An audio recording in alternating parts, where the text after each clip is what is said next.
Halo guys, bagaimana kabarnya? Semoga sehat-sehat selalu ya guys ya. Di sini saya akan membahas alur cerita Donghua Surrounding the Heavens episode 77. Tanpa berlama-lama lagi ayo gasken. Belum mulai membahas Donghua Surrounding the Heavens episode 77, mari kita review episode sebelumnya di mana Ye Fan bertarung dengan sekte Li Huo yang telah memeras batu sumber dari masing-masing sekte lain.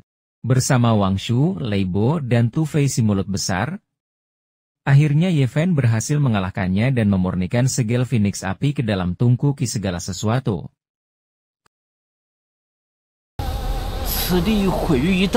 Kemudian Ye Fan masuk ke dalam celah dimensi untuk memeriksa apa yang ada di sana. Tetapi Ye Fan terkena ilusi di mana Ye Fan melihat temannya Pang Bo yang dirasuki iblis tua dan hendak menyelamatkannya. Dengan segenap tenaga Ye Fan berusaha menyelamatkannya tetapi tidak berhasil. Ye Fan yang sadar akan kesadaran ilahinya terganggu akibat ilusi akhirnya terbangun. Setelah Ye Fan berhasil melenyapkan kejahatan yang terus mengganggu desa batu dan berhasil mendirikan sekte pertambangan, penduduk mengadakan pesta besar untuk merayakan keberhasilan itu. Tetua kelima dari desa batu Zhang Wuye mengajak Ye Fan untuk minum bersama. Pada saat ini, Ye Fan membicarakan tujuannya untuk kembali pulang ke kampung halamannya dan juga meningkatkan basis kultivasinya yang masih rendah saat ini. Ye Fan menjelaskan untuk meningkatkan kultivasinya membutuhkan sumber daya yang sangat besar dalam setiap tingkatannya. Kemudian tetua kelima memberikan solusi kepada Ye Fan dalam mengatasi masalah tersebut. Akan tetapi Wang Shu dan Lei Bo yang mabuk mengganggu pembicaraan dan malah menghina tetua kelima. Tetapi Ye Fan dengan cepat mencairkan suasana hati tetua kelima. Kemudian tetua kelima menjelaskan tentang batu yang disimpan di Danau Giok merupakan 7 batu yang berasal dari tambang kuno primal. Karena segel ke-7 batu itu tidak stabil kemungkinan akan memicu garis darah kuno.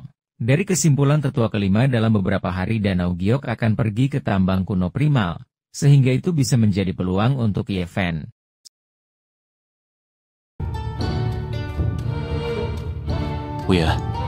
Sebelum Ye Fan pergi tetua kelima memberikan catatan yang diberikan oleh leluhur Yuan Tian generasi kelima Zalin tentang asal-usul sumber yang terkait dengan tambang kuno primal, dan kemudian Ye Fan mulai mempelajari dan memahaminya. Mendengar Ye Fan yang akan pergi ke tambang kuno primal Wang Shu dan Lei Bo ingin mengikuti Ye Fan tetapi dilarang oleh tetua kelima dikarenakan hal tersebut kemungkinan berbahaya bagi mereka berdua yang miliki darah aneh.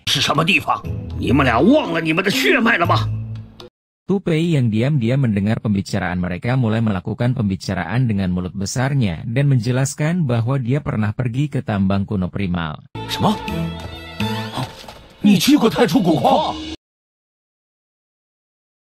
Di sisi lain wanita perawan suci Danau Giok pergi ke Tanah Suci Youguang dan berdiri di aula Tanah Suci Youguang. Ketua Sekte Youguang yang berdiri di atas singgasana menanyakan tujuan wanita suci Danau Giok datang ke Tanah Suci Youguang. Kemudian wanita suci Danau Giok menjelaskan, selama periode 1000 tahun ini batu yang telah diwarisi oleh Danau Giok sudah waktunya ditekan kembali. Materi surgawinya sudah lama terputus. Saat ini waktu yang ditentukan belum tiba. Batu-batu itu mulai menyebar ke berbagai penjuru. Ketua Sekte Youguang kemudian menjelaskan bahwa tanah sucinya tidak pandai dalam hal menekan sumber, dan kembali bertanya apa tujuan lain wanita perawan suci datang ke Tanah Suci Youguang.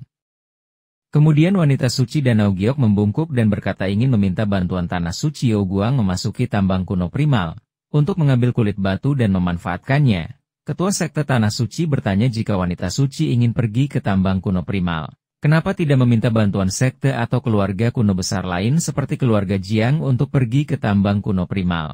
Mendengar hal ini wanita suci Danau Giok berkata bahwa Kaisar Heng Yu keluarga Jiang pernah menggunakan tambang kuno primal untuk menempa senjata tungku alam semesta abadi. Jika keluarga Jiang mengetahuinya mungkin keluarga Jiang akan sulit dikendalikan dan menambah banyak risiko. Kemudian Ketua Sekte Youguang menjelaskan bahwa kultivator ranah landasan Tanah Suci Youguang tidak punya banyak waktu luang. Bagaimana dirinya bisa membantu? Wanita suci kemudian menjawab putra suci dan wanita suci Youguang juga bisa. Mendengar hal ini Ketua Tanah Suci Youguang akhirnya mengizinkan mereka untuk pergi ke tambang kuno primal. Kemudian cerita berpindah di kota Sumber di mana tempat ini merupakan tempat transit menuju ke tambang kuno primal. Ye Fan berjalan bersama Tu Fei si mulut besar dan menuju ke tempat tujuannya. Dalam perjalanannya Tu Fei berjalan ke area alun-alun dan memberikan batu sumber kepada seekor tikus, dan menyuruh Ye Fan untuk menunggu. Ye Fan yang melihat apa yang dilakukan oleh Tu Fei tidak terima mengupat dengan kesal. Pada saat itu tiba-tiba rombongan wanita suci Danau Giok lewat melintasi kota Sumber. Tu Fei si mulut besar yang mendengar itu mulai kehilangan kendali dan ingin menemui gadis suci Danau Giok.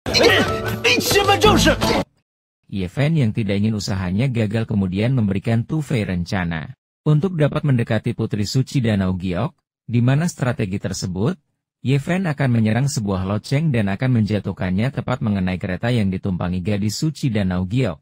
Sehingga Tu Fei bisa menyelamatkannya dan bertemu dengan gadis suci Danau Giok. Akan tetapi orang yang ditunggu Tu Fei adalah putra suci Yao Guang, Yao Qi, dan gadis suci Danau Giok. Tu Fei yang terkejut kemudian terhepas oleh serangan putra suci Yao Guang dan diserang oleh prajurit Yao Guang. Ye Fan yang melihat Tu Fei dalam masalah mengumpat dengan kesal karena Tu Fei adalah seseorang yang tidak dapat diandalkan. Kemudian Ye Fan langsung bergerak untuk membantu Tu Fei dengan menyamar menjadi seorang tois muda bernama Gu Feng. Dia melarikan diri bersama Tu Fei si mulut besar dengan mengikuti tikus yang ditemuinya di alun-alun kota dan sampai pada kawasan kumuh, yang terletak di pinggiran kota Sumber.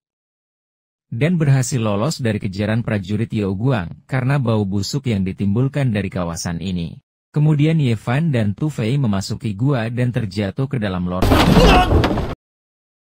Mana itu sebenarnya adalah tempat pavilion Jianbo. Kemudian Tu Fei meminta Ye Fan untuk menyerahkan 10 kg sumber dan meminta tuan tersebut untuk memandunya untuk menjelajahi tambang kuno primal.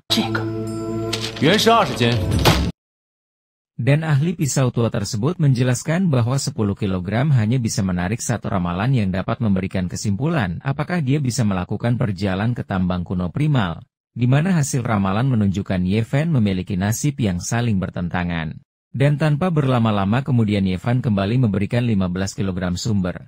Kemudian ahli pisau tua menjelaskan semua situasi yang dialami oleh keluarga Ji yang disebabkan oleh Ye Fan.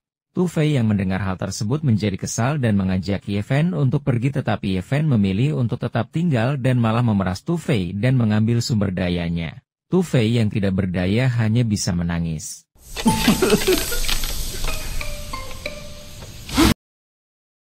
Dan kemudian ahli pisau tua mengajak Ye Fan untuk segera berangkat ke tambang kuno primal.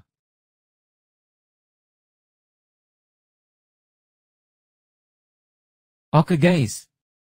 Sekian dulu video dari Mimin, soalnya Mimin baru belajar merangkum cerita nih guys. Semoga bisa diterima ya guys. Oh iya jangan lupa like, comment, and subscribe ya guys.